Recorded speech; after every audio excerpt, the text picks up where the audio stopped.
요한복음 3장 16절을 넘어가기가 너무 아쉬워서 한 번 더 하겠습니다. 구원 얻는 참된 믿음이 무엇인가에 대해서 요한복음 3장 16절을 통해서 다시 한번 조명하기를 원합니다. 아시는 말씀이지만 읽어드리겠습니다. 다시 한번. 일단 아시는 말씀이니까 다 같이 한번 암송을 해볼까요? 자, 시작. 하나님이 세상을 이처럼 사랑하사 독생자를 주셨으니 이는 믿는 영생을 얻게 하려 하심이라. 빼뜨렸는데 누구든지를 빼뜨렸네요. 누구든지 저를 믿는 자마다 멸망치 않고 영생을 얻게 하려 하심이라 라고 했습니다. 구원 없는 믿음이란 뭐냐, 이 생각을 우리가 해보셔야 됩니다. 이 본문의 말씀, 성경을 꽉 압축해 가지고 한 구절만 남기라 할 것 같으면 요한복음 3장 16절이 남을 것입니다. 그 3장 16절 말씀을 우리가 가지고 참된 믿음이 무엇인가라는 것을 오늘 한 번 더 상고하기를 원합니다. 참된 믿음이라고 하는 그것은 대상이 있습니다. 하나님이 세상을 이처럼 사랑하사 이렇게 말씀했기 때문에 사람을 사랑하신 하나님, 그분에 대한 내가 믿음을 갖고 있는 것입니다. 믿음이라고 하는 그것은 대상이 없으면 믿음이라고 말하는 그것은 공허해지는 것입니다. 세상을 사랑하신 하나님에 대해서 내가 갖고 있는 인격적인 관계를 일컬어서 믿음이라고 부르는 것입니다. 그렇기 때문에 신앙생활은 이 믿음이라고 하는 것은 관계이기 때문에 점점 이 격이 생기고 깊이가 생기고 신뢰가 생기고 성장하는 것입니다. 믿음이 좋다라고 말하는 것은 사실은 하나님에 대해서 더 잘 알게 되어가는 것이지 내 안에 있는 확신이 체험과 지식을 통해서 커지는 것이 아닌 것입니다. 사람들은 믿음이라고 말하는 것을 내가 더 잘 믿는 것을 말하는 것 같지만 사실은 성경이 말하는 것은 뭐냐면 하나님이 사람을 사랑하신 그 사랑 앞에서 내가 하나님을 어떤 관계로 대면할 것인가 라는 문제입니다. 그렇기 때문에 이 관계 속에서는 우리가 하나님을 대하는 태도가 점점 명확해져 가는 것이지요. 우리가 많은 사람들이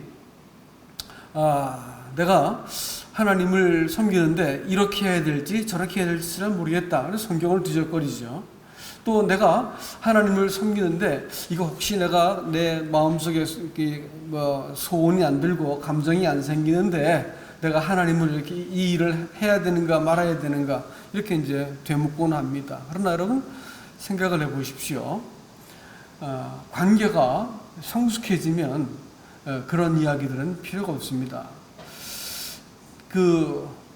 우리가 알고 있는 그 이야기지만 점원으로 근무하던 그 여자가 까다로운 그 주인하고 마침내 결혼을 하게 되었습니다. 그 전까지는 까다로운 주인한테 핀잔을 듣지 않고 내가 월급을 잘 받고 승진하기 위해서 그 사람의 비위를 맞추려고 애썼습니다. 그것은 결국은 그 사람을 위한 것이 아니고 내가 나를 위해서 그 사람한테 책망 들을 것이 없는 상태가 되려고 하는 것이었죠. 그래서 어떻게 하든지 자신을 조심하고 책망받지 않도록 노력하는 것, 이런 것을 그 사람의 직무라고 생각했습니다. 그런데 어느 날 결혼을 하고 보니까 그래야 될 이유가 한 개도 없어졌습니다. 왜냐하면 그 사람하고 나하고는 공동 운명이고 같은 입장이기 때문에 어떻게 하든지 이 사업이, 이 장사가 잘 되도록 내가 행동을 하게 되는 것이죠. 여러분, 관계라고 하는 그것은 하나님이 나를 사랑하셨다라고 하는 이 사실을 근거해서 나를 사랑하신 하나님 앞에서 내가 비로소 어떤 행동을 할 때 이것이 저분한테서 내가 칭찬을 받을 것인가 혹은 책망을 받을 것인가 이런 차원에서 문제를 보는 것이 아니고 나를 사랑하신 분, 나를 창조하신 하나님 그분께서 나를 사랑하셨다라고 하는 이 관계를 내가 받아들이고 나면 비로소 내가 어떤 일을 할 때 그분 편에서 내가 생각을 할 수 있게 되는 겁니다. 그렇게 되면 이것을 할까요 말까요? 이런 질문들이 필요 없고, 또 이게 옳습니까 저게 옳습니까 이것도 별 필요가 없고요. 내 마음속에서는 나를 사랑하신 그분께 대한 순종이 남아있는 거예요. 또 그분을 사랑하는가가 남아있는 것이고, 이것이 그분께 영광이 되는가라는 이 아주 기본적인 원리만 남아있습니다. 그래서 나는 이 원리에 근거해서, 이 관계에 근거해서 인생을 살아가는 것입니다. 믿음이라고 하는 것은 이런 차원에서 세월이 지나면 지날수록 더 깊이가 생기게 돼 있어요. 많은 사람들은 그저 이것이 잘하고 틀리고 맞고 그르고란 걸 따지게 되어지고, 또 이렇게 하면 내가 하나님의 뜻을 준행하는 걸까요? 이런 것도 따지고 물어보게 되어집니다. 그래서 신앙이 좋다고 말하는 것은 범사에 하나님께 이것저것을 다 물어보아서 어떤 분은 우스갯소리로 아침에 설교하러 나갈 때 빨간 넥타이를 맬까 파란 넥타이를 맬까 이것까지도 물어본다고 하는 것을, 그걸 마치 신령한 것처럼 이렇게 말을 하는 이런 것이 되고 맙니다. 이것은 신앙이 깊은 것이 아니고 유치한 것이지요.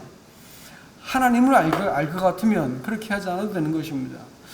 7살 먹은 아이가 부모를 아는 것하고 20살, 30살 먹은 아이가 부모를 아는 것이 같을 수가 없습니다.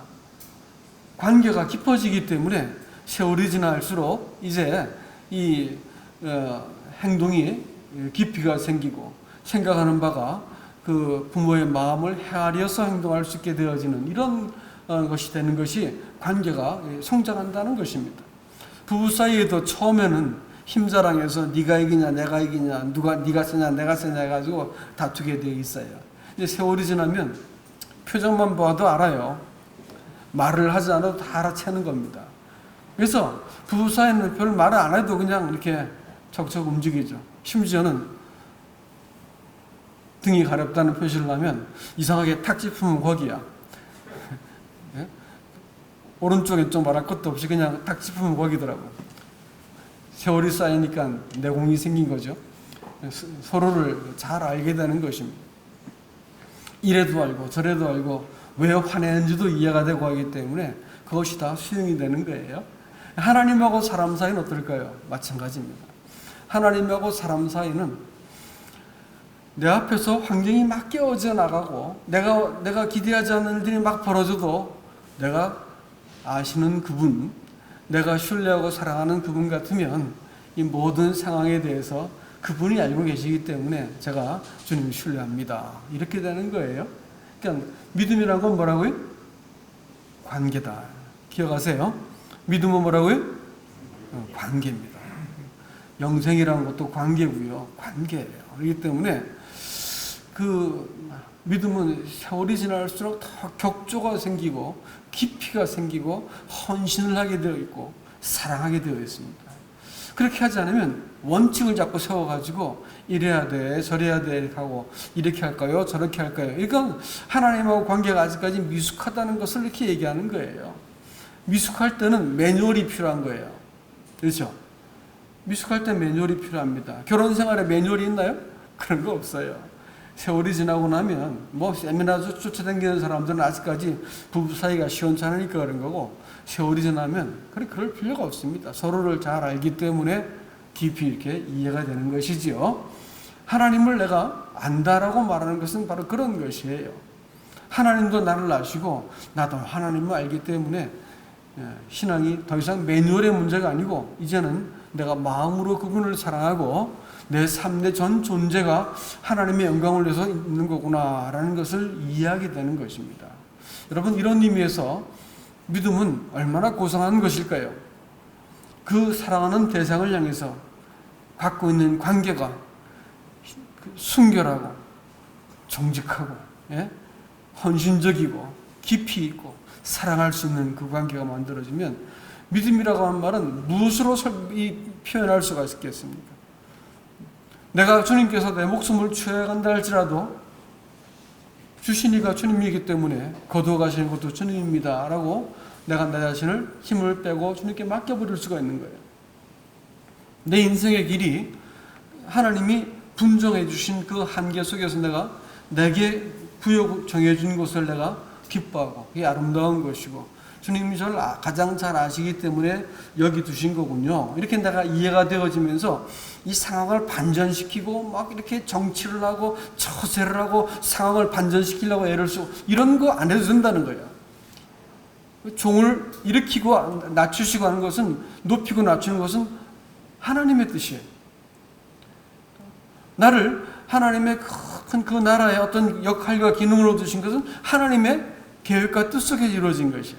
그럼 내가 그 안에서 이루지 못할 것을 막 이루려고 애를 쓰고 뒤집어보고 전복해보고 싶고 뭔가 이렇게 조정해보고 싶고 이런 것들을 멈추어도 되는 것입니다. 하나님이 자기의 시간 속에서 또 자기의 방식대로 자기의 때에 이렇게 우리를 사용하시고 인도해 가시는 거예요. 이렇게 볼 것 같으면 나를 사랑하시는 하나님에 대한 믿음, 이 품이 있는 관계라고 하는 것은 얼마나 그리스도인들에게 금보다 소중한 것인지 몰라요. 하나님께서 이 믿음을 보시고 우리를 말할 수 없이 사랑하실 것입니다. 배우자가, 자식이, 제자가 그 부모와 배우자와 스승을 존경하고 따른다, 사랑한다 할 것 같으면, 믿어준다라고 할 것 같으면 그 상대, 부모가 됐든지 배우자가 됐든지 스승이 되었든지 말할 수 없이 그 대상에 대해서 사랑한 마음이 생길 것입니다. 주님은 우리의 믿음을 기뻐하세요. 또 우리 믿음이 연단되기 위해서 우리가 잠시 요동치는 환경을 겪는 것을 개의치 않으세요. 그래서 우리가 이 단순하고 이 품이 있고 어떤 것에도 제약받지 않는 이 온전한 믿음을 갖기를 원하세요. 두 번째는요, 믿음이라고 하는 것은 내용이 있어요. 그래서 믿음을 약속이라고 합니다. 이 약속에 대한 믿음 이렇게 얘기하죠. 믿음은 내용이 있어요. 내용 없이 나는 믿는다 이렇게 말하면 정신없는 소리 하고 있는 거죠. 무엇을 믿는다라고 하는 내용이 있는 거예요. 그 내용은 뭐냐면 하나님이 세상을 이처럼 사랑하사 누굴 주세요? 독생자를 주세요. 그러니까 이 믿음의 근거가 뭐가 되냐면, 구원의 근거가 뭐가 되냐면 아들이 되는, 독생자가 되는 거예요.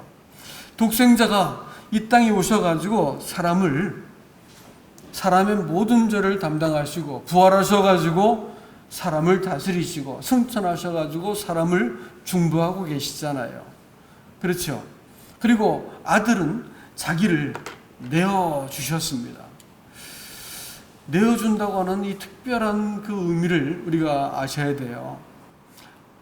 아들 자신이 자신을 우리에게, 하나님 자신이 자기를 내어주셨거든요. 관계가 없는 상태에서는, 인격적 관계가 맺어지지 않은 상태에서는 내가 그 100만 원이 있는데 50만 원을 내어주면 어떻게 될까요?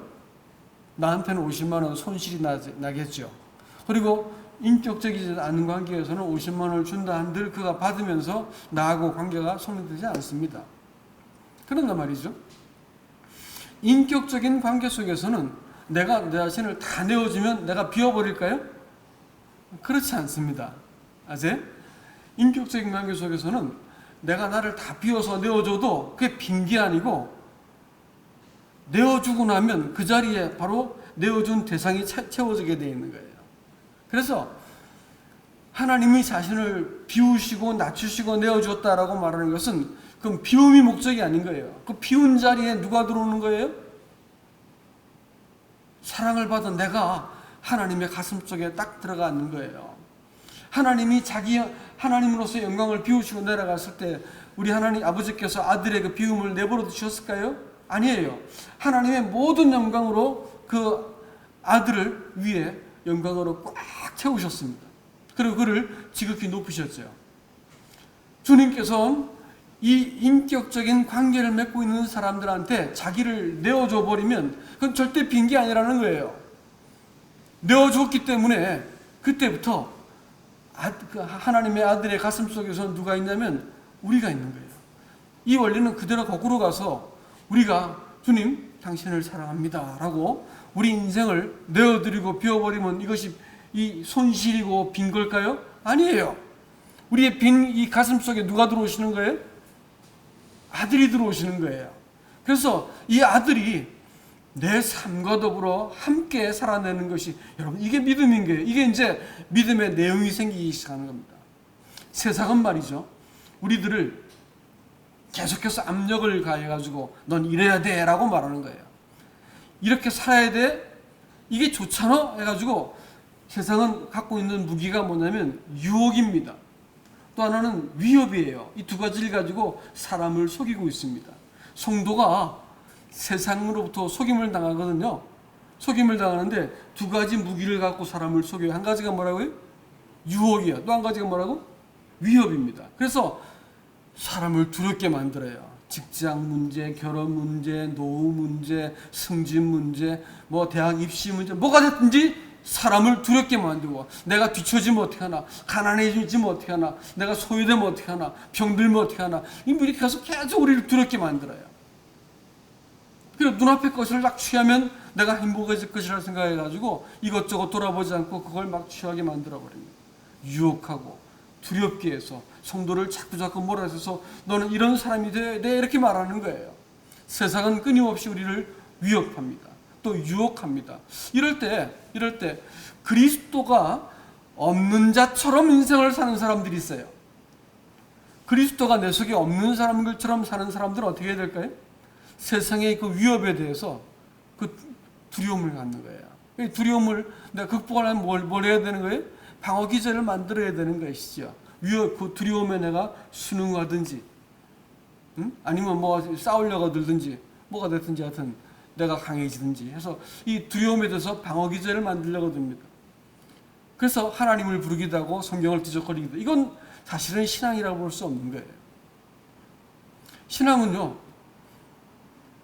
예수님이 피워낸 자리, 나에게 자신을 내어준 자리에 내가 들어간 것이 하나님 편에서, 하나님 편으로서 오롯이 당신이 자신을 비운 자리에 나를 품은 것이 하나님 편에서 구원이라고 보신 것이고요.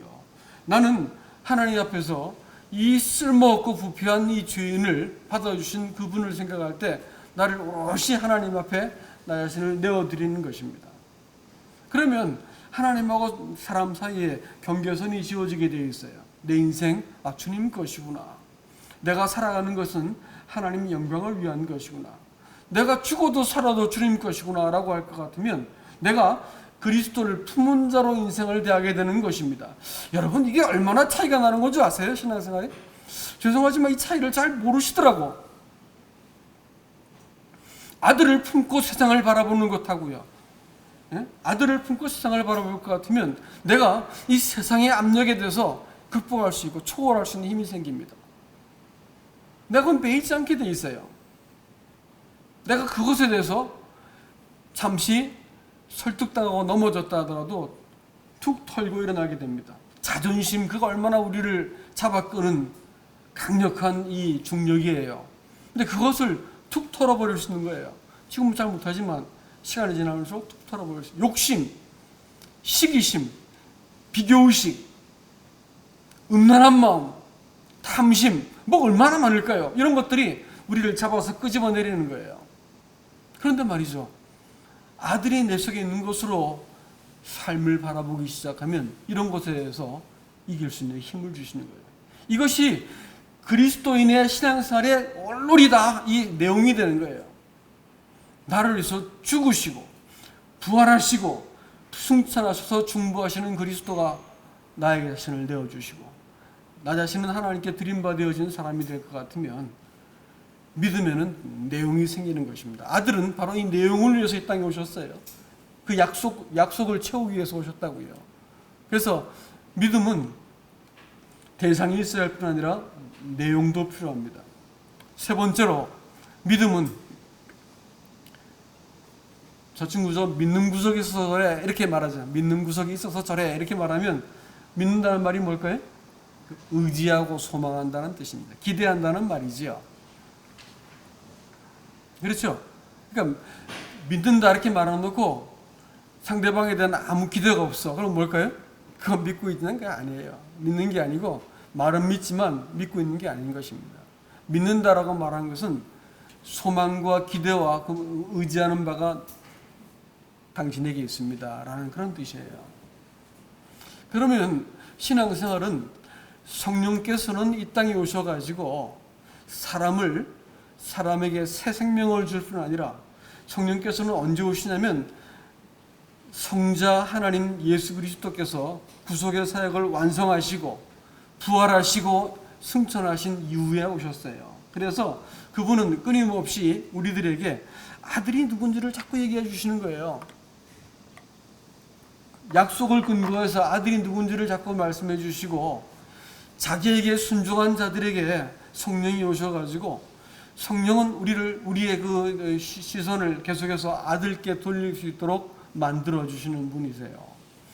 그러니까 신앙생활이 무기력하고 힘이 빠져버렸어요. 또 이렇게 기쁨이 사라지고 이렇게 뭔가 이렇게 마음속에 이렇게 의욕이 떨어져 버렸어요. 왜 그런 줄 아세요? 기대하지 않아서 그렇습니다. 우리는 우리 삶 속에 주님을 기대해야 되는 거예요. 하루를 삶을 시작하면서도 주님을 기대해야 되고요. 또 내가 만나는 일 속에서 주님이 이 일을 통해서 어떻게 일하실까라고 내가 생각하면서 그분을 의뢰하는 거예요. 이렇게 하나님을 내가 의지해드리고 또 이렇게 하나님을 소원하고 또 내가 그분을 기대하는 것, 그것을 믿음이라 부르는 거예요. 믿음은 이와 같이 대상이 존재할 뿐 아니라 내용이 있는 것이고 또 의지하고 기대할 때 우리가 믿는다라고 이야기하는 것입니다. 그러나 이 아들을 믿지 않으면 멸망한다 이렇게 말을 했습니다. 이 말씀은 문맥을 쭉 놓고 보았을 때 무슨 뜻이냐면 요한복음이 계속해서 시작되어서 여기까지 오게 되어진 그 내용들을 여러분 살펴보실 것 같으면 그것은 참빛이 왔고 말씀으로 천지가 지어져서 그 말씀이 사람들에게 참빛으로 왔는데도 불구하고 사람들이 참빛을 저항했습니다. 왜 저항할까요? 사람들이 갖고 있는 자기 빛이 있었죠. 하나님은 창조하신 하나님께서 하늘로부터 와가지고 사람에게 비추어서 사람을 이끌어 하나님께 데려가시는 것이 하나님의 구원의 방식이고 사람을 대하시는 매너입니다. 그런데 사람은 자기가 하나님처럼 되고 잘 이렇게 준비되어지고 또 문제가 없이 되어지고 아무런 하자가 없는 사람이 되어지는 이런 걸 가지고 신앙이라 생각했어요. 그러니까 예수님께서 오셨을 때 도무지 예수 그리스도가 인정이 안 되고 받아들일 수가 없는 거예요. 자기 자존심이 상하는 거예요. 그렇게 하나님 믿고 싶지 않은 겁니다. 그러니까 예수님을 배척했습니다. 그들은 끊임없이 부단히 자기를 씻고 부단히 자기를 쌓고 선행을 만들어서 온전한 사람이 되고자 했습니다. 그런데 그렇게 아무리 해도 그들의 모습은 딱 한 가지로 그 형상화될 수 있습니다. 그건 빈 돌 항아리였습니다. 예수님께서는 거기에 물을 채워 포도주를 만드셔가지고 하나님과 사람을 화해시켰습니다. 그리고 니고데모에게 찾아오셔가지고도 그는 그렇게 경건하고 학식이 많고 탁월하고 그야말로 이렇게 겸손하기까지 한 젊은 시골 그 목수를 랍비어라고 불렀어요. 자신이 랍이면서. 이건 굉장히 인간적으로도 겸손한 사람이란 뜻입니다. 그런데도 불구하고 믿음까지 갖고 있었는데도 네가 거듭나야 되겠다라고 말씀하신 건 뭐예요? 하나님이 우로부터 사람에게 찾아오셔가지고 하나님이 사람을 구원하겠다는 거예요. 태어날 때 혹시 여러분들 그 태어난 환경 그 기억하시는 분 계세요? 태어날 때 뭐 이렇게 내가 뭐 좀 이렇게 힘을 썼다거나 의지를 반영했다거나 뭐 이렇게 계획을 하신 분 계세요? 여러분 구원을 받는다는 말을 다시 태어나야 된다는 말로 쓰신 것은 철저하게 구원이라고 하는 것은 하나님의 소관이라는 거예요. 철저하게 내가 하나님이 보시는 새로 태어난 사람이 되고 또 하나님 앞에서 온전한 사람이 되어지는 것은 철저하게 누구 소관이라는 거예요? 하나님 소관이라는 거예요. 그런데 말이지 이것을 이것을 사람들이 너무나도 많이 속고 있어요. 신앙생활을 내가 무엇인가 하나님 앞에서 온전해야 되고 체면치려야 되고, 내가 이 양심의 가책을 받아가지고 정죄를 받아서 아이고 하고 가슴을 치고 하는 것들은 사실은 가만히 놓고 보면 주제 파악을 못한 거예요. 주제 파악. 자기가 여전히 구원도 그렇고 구원받은 이유도 자기가 좀 노력하면 잘 될 수 있고, 그때 실수하지 말아야 되고, 이럴 때 잘해야 되고, 뭐 이렇게 생각하고 있는 거예요. 아니라니까.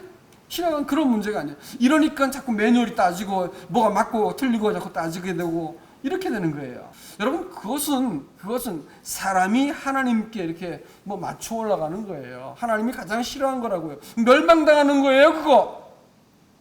그런 신앙은 다 멸망당하는 거라고요. 하나님이 세상을 이처럼 사랑해서 누굴 줬어요? 아들을 주었다고요. 그것은요, 내가 죄의 형벌로부터 구원을 면하게 하는 그런 도구로서 주신 것이 아니고, 아들을 주셔가지고 그 아들이 내 죄를 다 덮고 나를 당신 가슴속에 다 품어가지고 심판을 다 견딘 것도 한 가지 일이지만, 나를 아들답게 만들기 위해서 아들을 주신 거예요. 내 평생 그분께서 내가 무엇인가 무엇인가 되게 만들려는 게 아니에요. 존재하도록 만들었다고요. 하나님이 모든 것을 가져와가지고, 하나님의 아들이 모든 것을 다 품고 와가지고 내 죄를 덮고 나와 함께 있기 때문에 나는 저절로 뭐가 된 거예요? 하나님의 아들이 된 거예요. 그래서 그 아들처럼 살기 위해서 부단히, 아들이기 때문에 부단히 내가 그분을 향한 것이고, 아들이기 때문에 아들처럼 행동하는 것이고, 아들 되지 못한 것이 가슴 아픈 것이고, 그분과의 관계에 신실하지 못한 게 가슴 아픈 것이지, 죄가 문제가 아니라고요.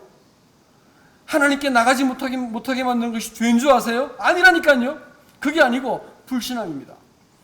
하나님의 아들로 여기지 못한 것이 그 죄예요. 그게 문제라고. 사실은 하나님으로 여기지 못하고 이 관계에 대해서 내가 불성실하고 신의를 지키지 못하는, 그게 문제인 거예요. 하나님께 나가지 못하는 것은 바로 그 점입니다. 우리의 넘어짐, 우리의 약함을 그분께서 알고 계실까 모를까요? 알고 계셨어요. 그것도 창세전부터 다 알고 계셨다고요. 우리의 넘어질 자리도 다 알고 계셨다고요. 우리의 침 삼킬 동안도 알고 계시고, 눈을 깜빡이는 것도 다 알고 계시고, 우리의 호흡과 발걸음을 세시는 분이라고요. 알고 계세요. 그렇지만 그 자리에서 죄 때문에 가슴을 쳐야 될 것인지, 그렇기 때문에 주님을 내가 의지하고 주목해야 되는 것인지, 내 이 관계를 생각할 때 내가 여기 넘어져 있을 수 없다, 일어나야 되는 것이고, 그렇기 때문에 아들이 함께 있는 것이기 때문에 비하는 거예요. 내가 존재하는 거예요. 응? 내가 아들로서 있는 거라고요. 그렇기 때문에 이 죄가 나를 지배할 수 없구나, 털어버릴 수 있는 것이고요. 그 다음에 그 성령이 오셔가지고 매 순간 내 이 탄식을 듣고 계세요. 내 삶의 모든 문제를 듣고 계신다고요. 그러면 우리가 해야 될 게 뭘까요? 그분을 사모하는 거예요. 기대하는 거예요. 의지하는 거예요. 삶이 꿀꿀한 일은 딴 데 이유가 있는 것이 아니고, 우리가 주님을 향하고 의지하는 것이, 그게 허약해서 그렇습니다. 어떻게 하든지 주님을 사모하고 기대하고 의지하자고요. 성령께서는 이 일을 위해서, 우리의 믿음의 이 소망을 채우기 위해서 찾아오신 분이십니다. 정리하겠습니다. 믿음은 뭐라고요? 관계입니다. 믿음은 뭐라고요? 내용이 있다고요. 믿음은 뭐라고요? 기대하는 겁니다. 우리 주님 기대하고, 또 그분을 근거로 해서 내가 존재하고, 또 그분과의 관계가 더 고상하고 깊어질 수 있기를 주님의 이름으로 축복합니다. 이상입니다.